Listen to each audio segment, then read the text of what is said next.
Bonjour, je suis Nathalie du blog plantesauvagescomestibles.com. Aujourd'hui, je suis venue pour vous parler de livres sur les plantes sauvages comestibles. Je vais d'abord vous parler de livres qui peuvent nous aider à reconnaître les plantes sauvages, après de livres qui nous indiquent quelles plantes peuvent se manger, et puis finalement des livres de recettes avec les plantes sauvages comestibles. Alors on va commencer par les livres qui nous aident à reconnaître les plantes sauvages. Donc c'est des livres qui ne parlent pas forcément de plantes sauvages comestibles. Mais avant de cueillir des plantes sauvages pour les manger, il faut bien sûr être sûr à 100% de quelle plante il s'agit. Alors je vais d'abord vous parler d'un guide d'identification et après d'une flore. Alors bien sûr j'ai fait une sélection bien personnelle, il y a plein de livres qu'on peut utiliser. Là donc vous avez quelques choix que j'utilise au quotidien.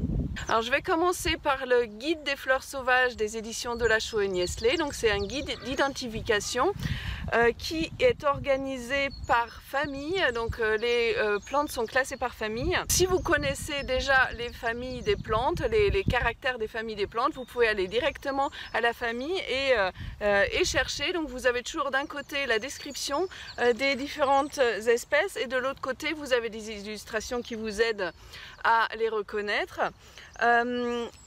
Sinon le guide il a une clé basé sur les fleurs. Donc au début du livre, vous pouvez chercher la forme de la fleur qui correspond à la plante que vous avez devant vous. Ça va vous demander combien de pétales il y a. Est-ce que la fleur est en forme d'étoile ou est-ce qu'elle a deux lèvres, une supérieure, une inférieure, etc. Donc il y a des illustrations qui vous aident.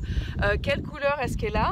Et à chaque fois, ça va vous donner des différents choix avec les numéros de page correspondantes et vous pouvez aller dans le livre et puis vérifier aux pages qui vous ont été indiquées si ça correspond. Donc vous regardez bien sûr les illustrations et après il faut bien lire ce qu'il y a écrit parce qu'il y a la description de la plante qui va vous donner différentes caractéristiques que vous pouvez vérifier. Ça c'est un livre que j'utilise beaucoup et si vous restez jusqu'à la fin de la vidéo, je vais vous raconter une petite anecdote en lien avec ce livre. Après j'ai apporté la flore complète portative de Bonnier.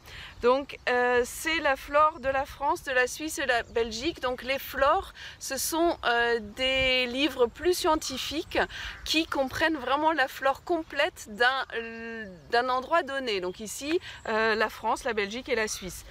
Et ça c'est moins rigolo à regarder parce que c'est vraiment en noir et blanc. Par contre c'est une flore qui a quand même beaucoup d'illustrations. Il y a quelques flores qui n'en ont pas du tout. Donc quand il n'y en a pas du tout, vous êtes vraiment livré seulement aux termes botaniques compliqués qui sont utilisés dans les flores.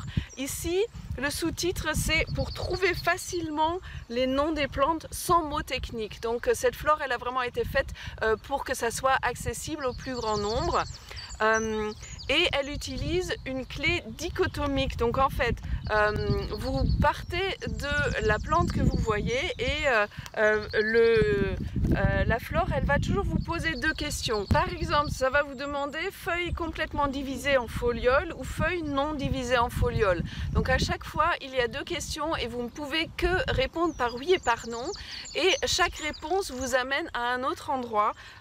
Et comme ça, vous allez d'une page à l'autre pour finalement arriver au fur et à mesure des questions et des réponses à la plante que vous avez devant vous, à l'espèce précise.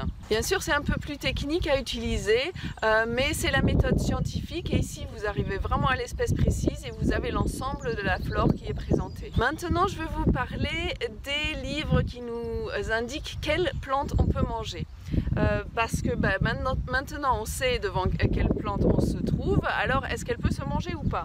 Alors le livre que j'utilise le plus c'est le guide des plantes sauvages comestibles et toxiques écrit par François Coupland et édité par les éditions Delachaux et Niestlé. Ça c'est un livre dans lequel vous trouvez à peu près 200 plantes sauvages comestibles qui sont toutes décrites. Donc une fois que avec votre guide d'identification vous avez trouvé la plante qui est devant vous, vous allez encore une fois pouvoir vérifier que tous les critères qui correspondent. Ça vous parle aussi des confusions possibles, ça c'est intéressant. Des fois ça vous dit aussi si vous confondez, ce n'est pas bien grave parce que toutes les plantes de cette famille sont comestibles ou en tout cas pas toxiques, et des fois ça va vous dire attention, si vous vous trompez ça peut être fatal. Et puis après ça vous donne les utilisations alimentaires, ça va vous dire là on peut manger la feuille, on peut manger la tige, les fleurs, et ça va même parfois vous donner des petites idées de recettes. Il y a des indications sur la composition de la plante, si elle contient des huiles essentielles, des mucilages, des minéraux, etc. Et quelques mots sur les propriétés médicinales. Vous avez là aussi des illustrations, et à la fin du livre vous avez tout un chapitre sur les plantes toxiques. Alors personnellement ce sont ces deux guides que j'utilise le plus sur le terrain. Ils sont pratiques en plus à emmener dans son sac à dos. Par contre il y a aussi ce livre là qui est très bien, qui présente vraiment les plantes sauvages comestibles, aussi à peu près 200 espèces, qui est fait un peu différemment. Il a la particularité d'avoir des photos, donc en général vous avez une illustration en noir et blanc annotée, donc vous avez plein de petites annotations qui vous montrent les détails de la plante qui est important de regarder pour pouvoir vraiment l'identifier, et vous avez la photo qui vous aide aussi. Et donc là vous avez quelques icônes qui vous disent ben là on peut manger le fruit, la fleur, la feuille, quand est-ce qu'on la cueille. Et puis après vous avez plein d'indications sur chaque partie qu'on peut manger. Donc ici par exemple pour le galinceau gacillier, on peut utiliser les graines, la plante entière, feuilles, pointes, boutons, floraux et fleurs. Et ça vous donne quelques idées de préparation à base de cette plante. Et ça décrit aussi le goût, ça c'est intéressant, les composants de la plante et les propriétés médicinales.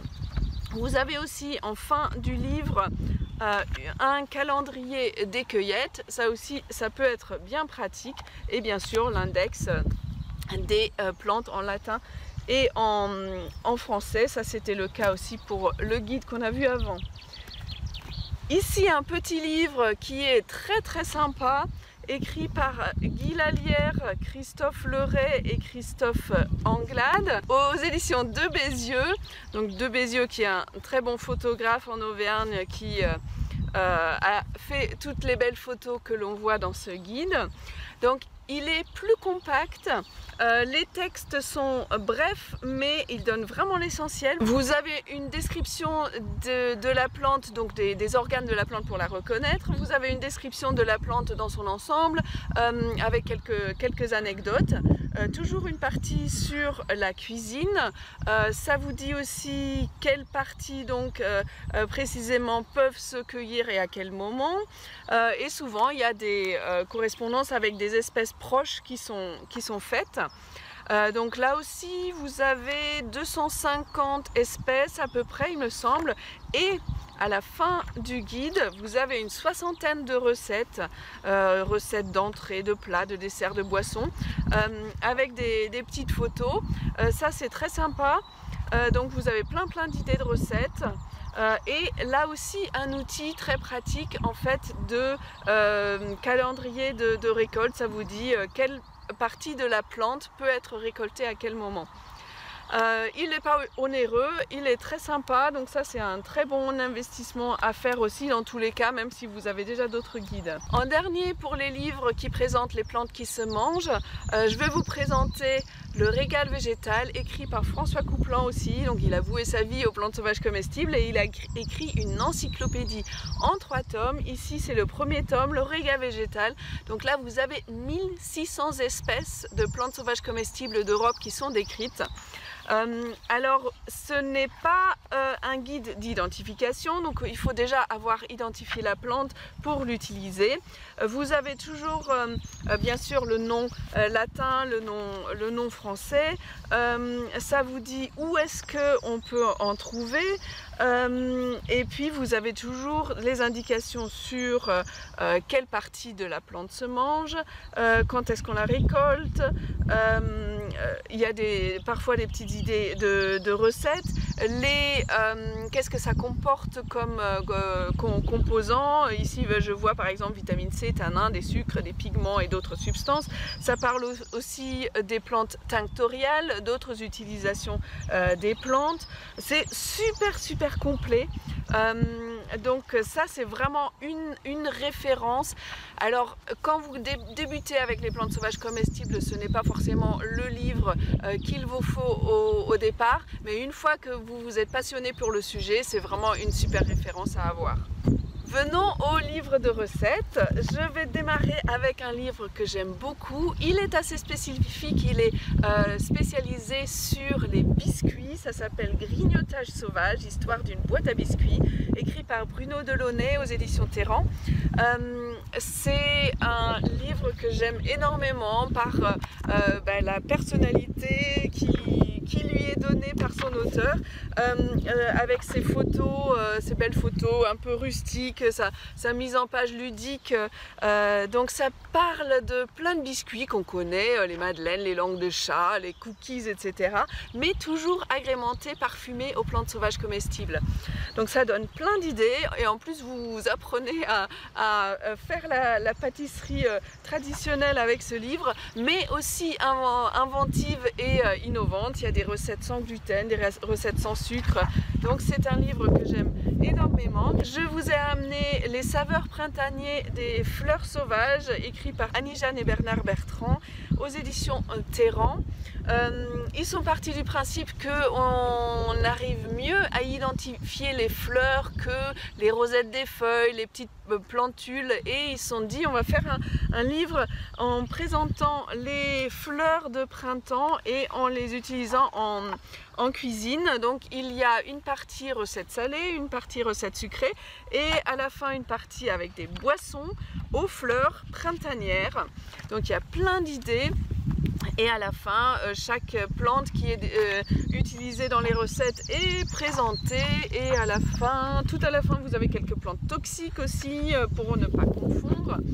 Annie-Jeanne et Bernard Bertrand ont sorti plusieurs livres dans cette série. Il y a les fleurs d'été aussi, il y a aussi les saveurs d'ortie. C'est des bonnes idées de recettes. En dernier, je vais vous parler de mon livre sorti il n'y a pas longtemps, 40 plantes sauvages, 40 recettes. Donc dans ce livre, j'ai voulu présenter 40 plantes assez communes. Donc sur le côté gauche, je présente la plante avec une photo, une illustration de mon amie Anaïs Groisy et un petit texte qui parle donc de ses utilisations. Et de l'autre côté, vous avez une recette à base de cette plante. Donc vous avez 40 plantes comme ça. J'ai essayé de suivre l'année. Donc on commence par la mâche qu'on trouve en tout début d'année, on finit par l'églantier qu'on trouve en hiver. Et j'ai essayé de mettre aussi des feuilles, des fleurs, des tiges, des graines, des fruits. Donc de parler de plantes différentes et organes de la plante différente qu'on peut utiliser, voilà, dans ce livre. Vous le trouvez bien sûr sur mon blog plantesauvagecomestibles.com. Et en début de la vidéo, je vous avais dit qu'à la fin, je vous parlerai d'une anecdote liée à ce guide des fleurs sauvages. En fait, vous savez peut-être que j'ai grandi en Allemagne. J'ai fait mes études d'écologie et d'éducation à l'environnement en Allemagne. Et j'utilisais bien sûr la flore scientifique allemande. Mais le livre que j'aimais le plus et que j'apportais partout, c'était le guide des fleurs sauvages, mais en allemand, par Eisblumbuch. Donc je l'avais toujours avec moi. Et pendant les vacances universitaires, je suis venue faire un stage en Ardèche. J'avais bien sûr mon livre avec moi et j'ai remarqué que la famille qui m'accueillait avait le même livre en français.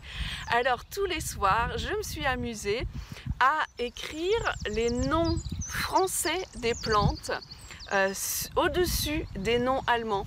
Alors j'ai fait tout le livre. Voilà, donc j'ai un livre en allemand avec les noms en français écrits partout au-dessus. Voilà, j'étais déjà mordue des plantes, vous voyez. Et on voit bien qu'il a bien vécu ce livre. Voilà, j'espère que je vous ai aidé un peu à faire votre choix dans les livres sur les plantes sauvages comestibles. Si vous avez des livres qui vous aident, vous, n'hésitez pas à en parler dans les commentaires. N'oubliez pas de liker la vidéo, de vous abonner et je vous dis à très bientôt dans une nouvelle vidéo.